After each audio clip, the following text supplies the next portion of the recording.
चलिए आगे बढ़ते हैं और अब कुछ ऐसी बात करते हैं जो सुनने में थोड़ी अजीब जरूर है, लेकिन यूपी की पॉलिटिक्स में खूब चलती है। दरअसल ये कहानी है सियासी अंधविश्वास की, राजनीति के अंतर जंतर मंतर की। जी हां, बात उन टोटकों की जिस पर अखिलेश यादव से लेकर के कई पुराने मुख्यमंत्री तक यकीन करते आए हैं। हालांकि योगी आदित्यनाथ उनमें से नहीं है। जिस दिन से यूपी में उनकी सरकार बनी है, योगी हर मिथक को तोड़ने की कोशिश कर रहे हैं। हालांकि वो इसमें कितना कामयाब होंगे ये 10 मार्च को ही पता चल पाएगा। लेकिन फिलहाल देखिए कौन से हैं वो टोटके जिसमें बड़े बड़े अटके।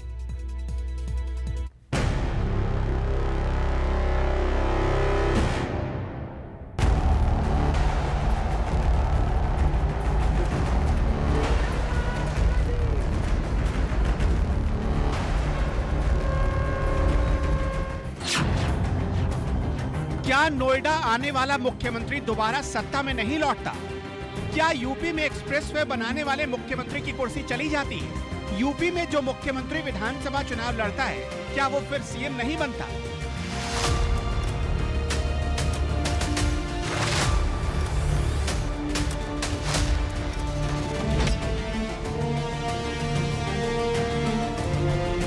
यूपी की राजनीति में ऐसे ही कुछ अंधविश्वास पल रहे हैं जिन्हें लेकर सवालों का रहस्य हमेशा से बहुत गहरा है। आज हम हर रहस्य के बारे में आपको बताएंगे और दिखाएंगे कि यूपी के मौजूदा मुख्यमंत्री योगी आदित्यनाथ ऐसे हर मिथक को कैसे तोड़ रहे हैं।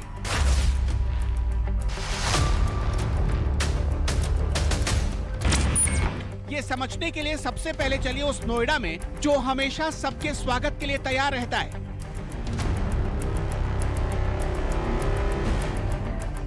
नोएडा जो हाईटेक सिटी के तौर पर निरंतर अपनी पहचान बना रहा है, जो उत्तर प्रदेश की आर्थिक राजधानी के तौर पर मशहूर है और जहां के लोग टैक्स के रूप में सबसे ज़्यादा उत्तर प्रदेश की तिजोरी को मालामाल करते हैं, क्या उसी नोएडा का वास्तुशास्त्र इतना खराब है कि यहां उत्तर प्रदेश का कोई मुख्यमंत्री आने से डरता है? हालांकि योगी आदित्यनाथ अंधविश्वास का ये भूत उतारने के लिए ना जाने कितनी बार नोएडा आ चुके हैं, लेकिन अखिलेश को हमेशा लगता रहा है कि नोएडा आना सत्ता के लिए एक अपशगुन है। हम तो यही मानेंगे नोएडा जाने में ही होता है और अभी नोएडा का तो असर दिखना है, नोएडा जाने के बाद असर दिखाई देता है। हैरानी तो यह है कि अपने शासन में जिस नोएडा से जुड़ी परियोजनाओं के नाम पर अखिलेश ने अपना सीना ठोका, उस नोएडा का अखिलेश ने आज तक मुंह नहीं देखा। मुख्यमंत्री बनते ही 2012 में यमुना एक्सप्रेसवे का उद्घाटन अखिलेश ने लखनऊ से ही किया। 2013 में 3500 करोड़ की परियोजनाओं का शिलान्यास लखनऊ से हुआ। 2013 में नोएडा के नैस्कॉम हेडक्वार्टर का उद्घाटन दिल्ली से किया। 2015 में दादरी कांड के बाद भी वो नोएडा नहीं आए, बल्कि अखलाक के परिवार को मिलने के लिए लखनऊ बुलाया। 2016 में भी नोएडा की 22 परियोजनाओं का उद्घाटन अखिलेश ने लखनऊ से ही कर डाला। वैसे अखिलेश नोएडा से जुड़े अंधविश्वास की जिस परंपरा को निभाते आए, उस अंधविश्वास की कहानी शुरू होती है 35 साल पहले। नोएडा 1976 में बना और महज 12 साल बाद इस पर अपशगुन होने का ठप्पा लग गया। 23 जून 1988 को मुख्यमंत्री वीर बहादुर सिंह नोएडा आए, लेकिन अगले ही दिन उन्हें सीएम पद से इस्तीफा देना पड़ा। 1989 में एनडी तिवारी पार्क का उद्घाटन करने पहुंचे, लेकिन इसके बाद यूपी में उनकी सरकार गिर गई। 1995 में नोएडा आने के बाद मुलायम सिंह की कुर्सी चली गई। 1999 में कल्याण सिंह नोएडा प्रचार करने पहुंचे तो दोबारा सत्ता में वापस नहीं लौटे, जबकि 2000 में नोएडा आने पर राम प्रकाश गुप्ता की भी कुर्सी चली गई। 1988 में नोएडा पर जो सत्ता छीनने का गहरा धाग लगा है, वो हर दौर के साथ निरंतर गहरा होता जा रहा है। अब राजनेताओं के डर में ये मन बैठ चुका है कि नोएडा से अगर उनका रिश्ता रहा तो होने वाले राजनीति के शिखर में उनका ग्रहण लगना तय माना जा रहा है और ये हर दौर के साथ नेताओं के मन को एक अलग तरह का डर का एहसास भी करा रहा है। साल 2000 में राजनाथ सिंह मुख्यमंत्री बने, लेकिन नोएडा नहीं आए। मुलायम को 2004 में दोबारा कुर्सी मिली, लेकिन उन्होंने फिर नोएडा की ओर नहीं देखा। इसके बाद 2011 में मायावती नोएडा गई और 2012 में चुनाव हार गई। इसी के बाद जैसे अखिलेश ने कसम खा ली कि कुछ भी हो जाए वो नोएडा किसी भी हाल में झांकने नहीं आएंगे। देखिए, मैं जहां तक मेरा व्यक्तिगत सवाल है, अगर बिल्ली रास्ता काटे तो मैं रुक जाता हूं। मैं मानता हूं मैं उस धारणा को खत्म नहीं कर सकता। अंधविश्वास की बरसों पुरानी इस कहानी में इसके बाद एंट्री हुई मुख्यमंत्री योगी आदित्यनाथ की और उन्होंने जैसे राजनीति के हर टोटके को तोड़ने का बीड़ा उठा लिया। सत्ता संभालते ही योगी आदित्यनाथ ने नोएडा का दौरा किया। इसीलिए मैं 23 और 25 को नोएडा जा रहा हूं। एक मिथक है, इसको हम तोड़ेंगे और उत्तर प्रदेश का विकास हमारे लिए महत्वपूर्ण है। उत्तर प्रदेश की 22 करोड़ जनता के हितों के लिए हम लोग कार्य करने के लिए वहां आए हैं और वह हमारी प्राथमिकता है। मुख्यमंत्री पद में बार बार आना ये उद्देश्य नहीं है, उद्देश्य उत्तर प्रदेश की जनता का कल्याण है। तब से लेकर अब तक योगी आदित्यनाथ ने नोएडा आने की झड़ी लगा दी।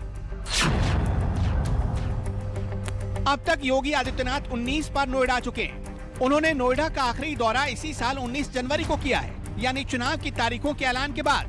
लेकिन आज मुझे खुशी है कि जिस नोएडा के संबंध में एक छवि बन गई थी कि कोई मुख्यमंत्री यहां आ नहीं सकता है,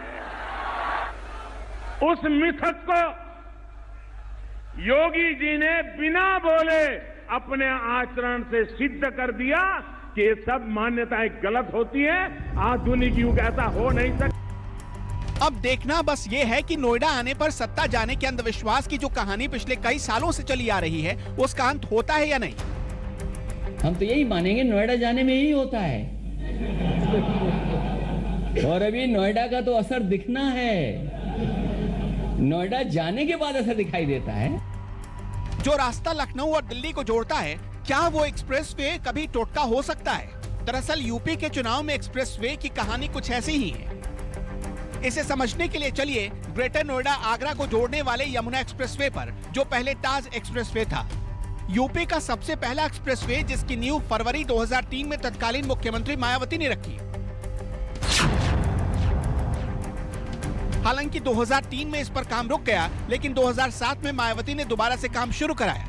लेकिन वक्त का दस्तूर देखिए, जो एक्सप्रेसवे मायावती का सबसे बड़ा ड्रीम प्रोजेक्ट था, वो उसका उद्घाटन तक नहीं कर सकी और मायावती की सरकार चली गई। इसके बाद 9 अगस्त 2012 को अखिलेश ने यमुना एक्सप्रेसवे का उद्घाटन किया।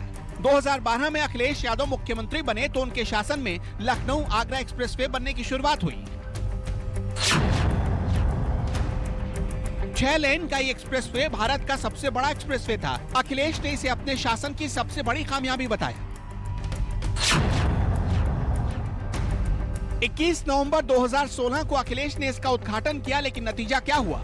2017 में उनकी सरकार चली गई।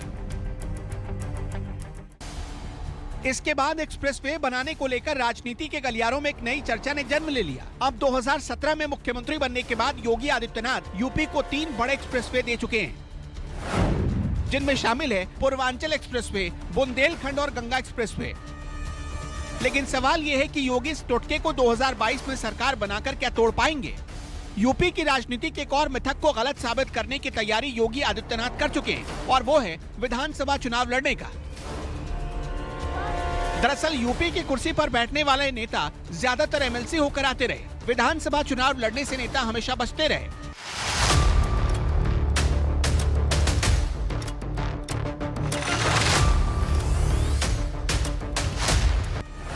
फिर चाहे वो मायावती सरकार का 2007 का समय रहा हो या 2012 में अखिलेश का। इससे पहले मुलायम सिंह यादव गुन्नौर सीट से विधानसभा चुनाव लड़कर यूपी के सीएम बने थे, लेकिन छोटे कार्यकाल के बाद कुर्सी से हट गए। हालांकि इस टोटके को तोड़ने के लिए योगी आदित्यनाथ अब आगे बढ़ चुके हैं। योगी ने गोरखपुर से विधानसभा चुनाव लड़ने का ऐलान कर दिया। हालांकि इसके बाद अखिलेश पर भी दबाव बढ़ा और अब वो मैनपुरी के करहल से विधानसभा चुनाव के रण में कूदने के लिए तैयार है। अब देखना यह है कि क्या 2022 में योगी अंधविश्वास के इन तमाम चक्रव्यूह को तोड़ने में कामयाब हो पाएंगे या फिर टोटकों की इन कहानियों का कारवां यूं ही चलता रहेगा। Bureau report, news 24।